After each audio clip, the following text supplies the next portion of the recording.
Well, thanks for showing me the house, Mark. Well, it's more like an apartment. We haven't used it in years. I just mostly keep all my junk in there. Oh, okay. The heat, the air, everything works. Yeah? So, good luck. Oh, good. Thank you. Got a kitchen, stove works, hot water and all that. Not sure about the refrigerator. Okay. And you've got a bathroom here. Okay. And here's the bathroom. Oh, nice. And here we have the bedroom. Yeah, this is nice, Mark. I'm glad you like it. Have a seat. Oh. Yeah, this is perfect. So you really want it, huh? Yeah. Are you sure? This is perfect. Well, it is what it is, but you know, hopefully you can make it work. Obviously, as I told you, it's a storage building now. Yeah. But you said you just needed a short-term kind of deal, and Yeah. I don't need a lease or anything. I mean, you know, in fact, if you just pay the utilities while you're here, that would be more than good enough for me. And the fact that you'll be present on the property it's a plus for me. Okay. So that would be good. Okay. Well, thanks. Wow. You're moved in. Thank you, Mark. Good morning, Chuck. Sorry. You have a rider. The address is 302 Guess you're still on the Westbury Drive, clock. Greensboro. Your rider's name is Mark. All right. Well, thank you, Mark. I sure Sure. appreciate it. I hope you find the place usable. Yeah, this is great. Thank you.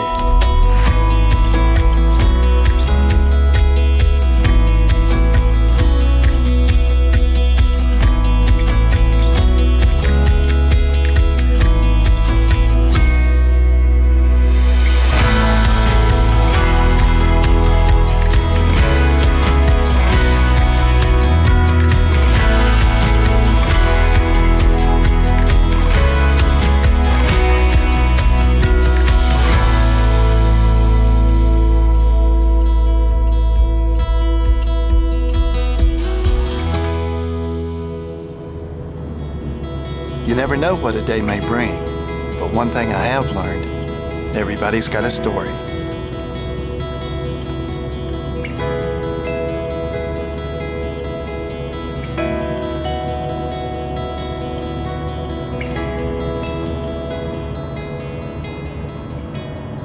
So you're going to the airport. Is it for business or pleasure? This is a pleasure trip. Oh, nice. Where are you headed? I'm going to see my father in Hawaii. Oh, nice. I'm adopted and he is my birth father. Oh, I haven't seen him in about 30 years. wow. Do y'all stay in touch, or? We don't keep track that much, but I'm going to do some catching up this next week. I went back to Hawaii 30 years ago to meet my mother and father, find them.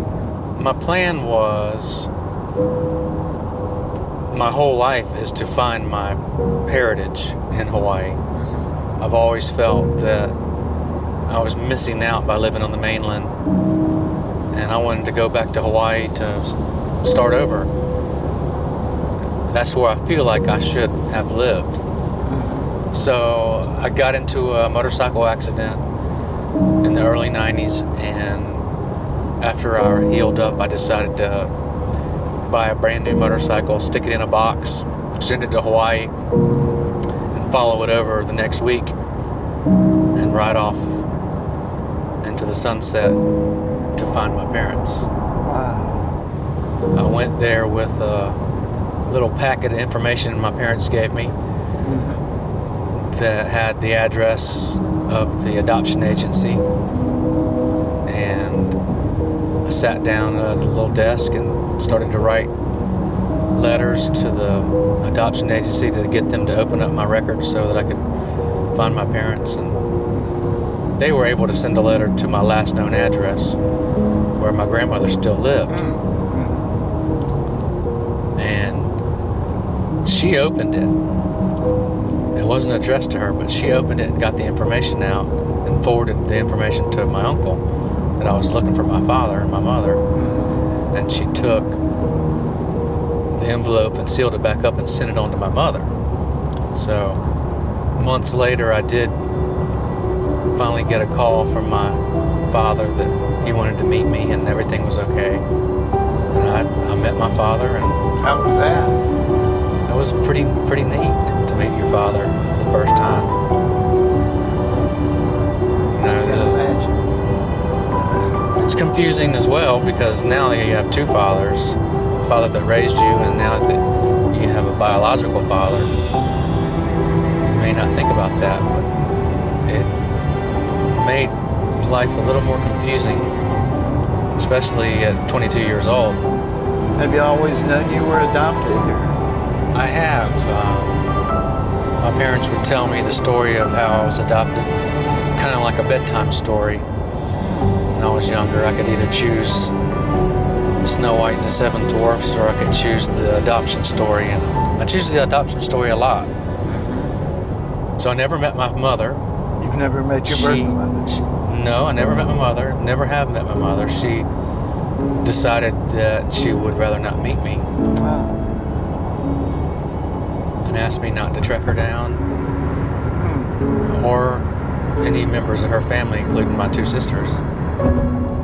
Which, I was really excited to meet my mother, and Oh, yeah. to get that news in a letter was not a good day. I remember getting the letter, and I didn't open it immediately. I wanted to savor the moment. And I took it back to where I was staying and real gently slipped it open. And it was just one page, just a few words, a few harsh words.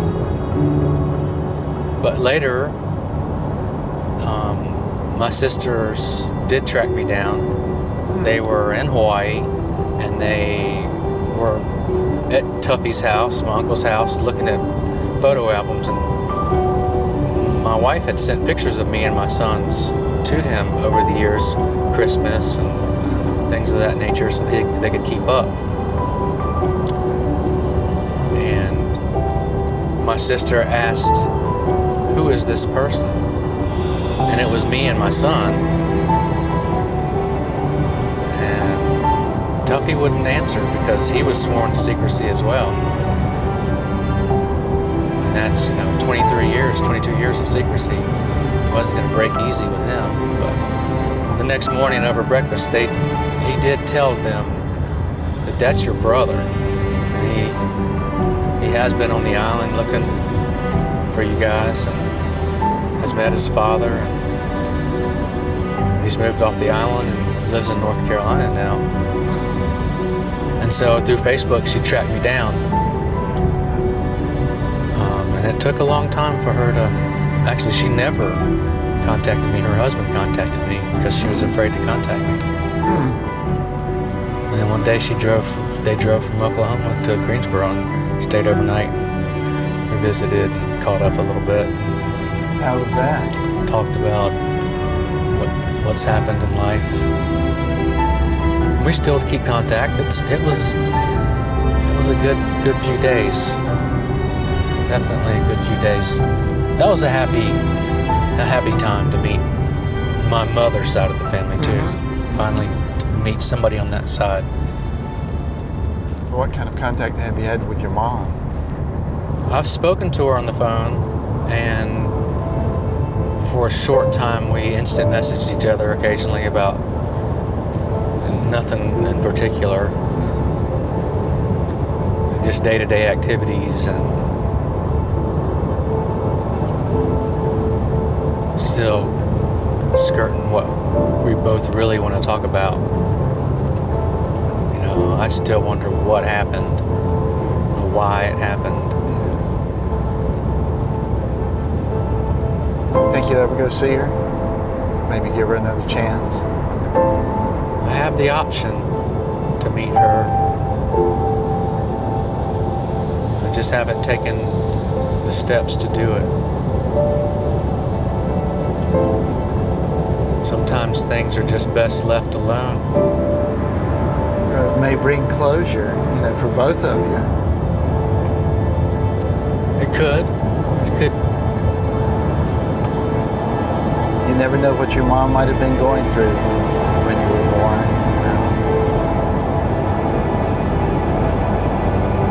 She loved you enough to carry you for 9 months.